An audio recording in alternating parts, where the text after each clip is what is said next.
Okay, is there any question so far? यहाँ तक की डिस्कशन में? Yes, sir. जी तुरंत फरमाइए। सर मेरा क्वेश्चन प्रीवियस जो मैंने एनएलपी आपके साथ प्रैक्टिशनर को ट्रेनिंग ली थी उसकी एक ऑब्जर्वेशन पे बेस करता है। थोड़ा सा लंबा है या मैं उसे शॉर्ट नहीं कर सकूंगी, लेकिन मैंने कोर्स के दरमियान में, ट्रेनिंग के दरमियान में मैंने महसूस किया कि मुझे लगे जैसे आप मेरी इंसल्ट कर रहे हैं, मुझे महसूस हो। Right. अच्छा, उसी के ट्रेनिंग के दरमियान में ही मुझे याद आ गया या अवेयरनेस मेरी मतलब हो गई कि ये तो ऐसे ही है जैसे मैं नॉर्मली फील करती हूँ। ज्यादातर मेरी इंसल्ट हो जाती है, हर जगह इंसल्ट हो जाती है। अपनी तो इज्जत ही नहीं। हर इवेंट में ही हो जाती है, हर फंक्शन में हो जाती है, हर डिस्कशन में हो जाती है। तो मैंने कहा ये अच्छा है, यहाँ पे पैसे इन्वेस्ट करके आई हूँ, यहाँ भी इंसल्ट हो रही है। तो ओके, लेकिन ऑब्वियसली वहां पे और बहुत सारी चीजें थी, तो फोकस ज्यादा इस चीज पे नहीं रहा। बाद में बहुत वो जो मैं रेफर करती हूँ ना कि कुछ चीजों का मुझे पता ही नहीं चला वो कैसे ठीक हो गया। तो ये जो मैं इंसल्ट महसूस करती थी छोटी छोटी बात पे, तो वो मेरी अल्हम्दुलिल्लाह अल्लाह के फजल से वो ठीक हो गई। कुछ अरसे के बाद मैंने महसूस किया, कुछ महीनों के बाद मैंने महसूस किया कि बड़ी देर हुई इंसल्ट नहीं हुई।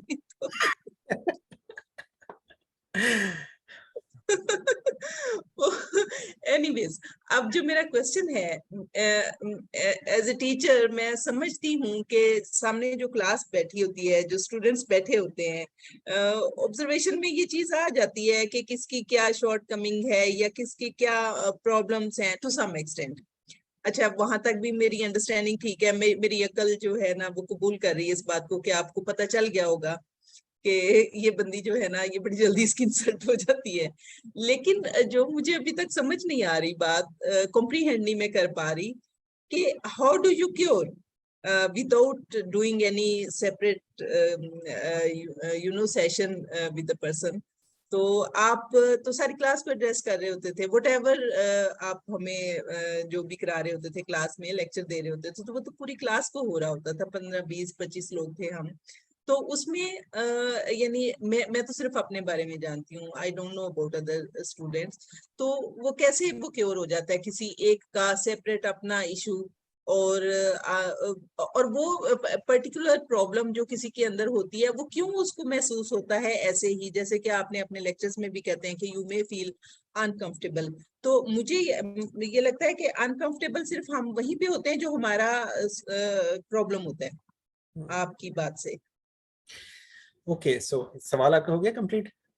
जी जी सर, लंबी बात थी, sorry. No problem.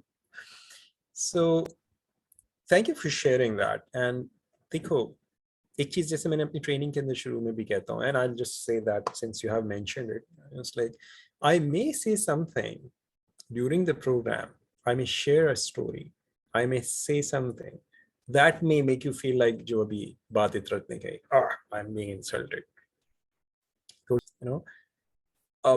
Let me tell you, हम लोग इस पे थोड़ा सा I'll shed more light on this जब हम communication के section में आएंगे, especially for master practitioners. You will see this, you will become you'll understand this. But what I'm using is, इसे कहते हैं multi-layered communication. Okay, और मैंने अभी आपसे थोड़ी देर पहले कहा कि I'm aware when I am moving my hand, and I'm not moving my hand as a habit. I'm doing it with a purpose.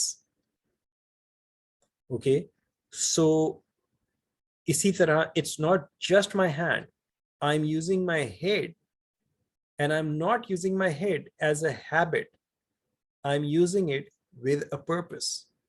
I'm using, raising my eyebrows, and I'm not raising my eyebrows just as a habit, I'm doing it with a purpose. So this and this is with a purpose. Now, हमने भी बात करी थी, मैंने आपको जो definition initially बताई, verbal and non verbal communication का effect on neurology. Okay, so verbal तो मेरे अल्फाज हैं, बट ये मेरा नॉन वर्बल है, ये मेरा नॉन वर्बल है. ठीक है, ये मेरा नॉन वर्बल है. ये मेरा नॉन वर्बल है. सो मेरे इस नॉन वर्बल का इफेक्ट मेरे सामने जो लोग बैठे इनके ऊपर क्या हो रहा है. Okay, so I utilise that. Okay, that's a skill. It takes a little while to learn, but since you've asked a question, so I'm just giving you a quick short answer on in that. So दूसरी जो चीज है, जब मैं बात कर रहा हूँ तो मल्टी लेयर्ड कम्युनिकेशन में आप सब मेरे सामने हैं, तो मैं ये देखता हूँ कि बात करते हुए किसने कहाँ पर क्या चीज की है. So when I may sound insulting, I may be insulting, if you want to call that insulting, what a person is doing, not who the person is. और ये दो चीजें मेरी लिए बिल्कुल दो मुख्तलिफ चीजें हैं. Okay, so Itrat as a खातून एक बहुत इज्जतदार खातून है, बट जो कुछ इतरत करती हैं, हर काम उनका जो है वो जरूरी नहीं है कि उसकी रिस्पेक्ट की जाए. सो इतरत एक बहुत रिस्पेक्टफुल खातून है. That's one thing. Do you understand? So your identity as a human being is different than the behavior that you may be doing. And these are like totally different levels. So I respect each and every one of you as who you are, whatever you do. But that doesn't mean I respect the behaviors that you do. Okay. So, it's like, aapne meri videos mein suna hoga, I have, in order to love my parents, I don't have to just, carry the garbage that they left.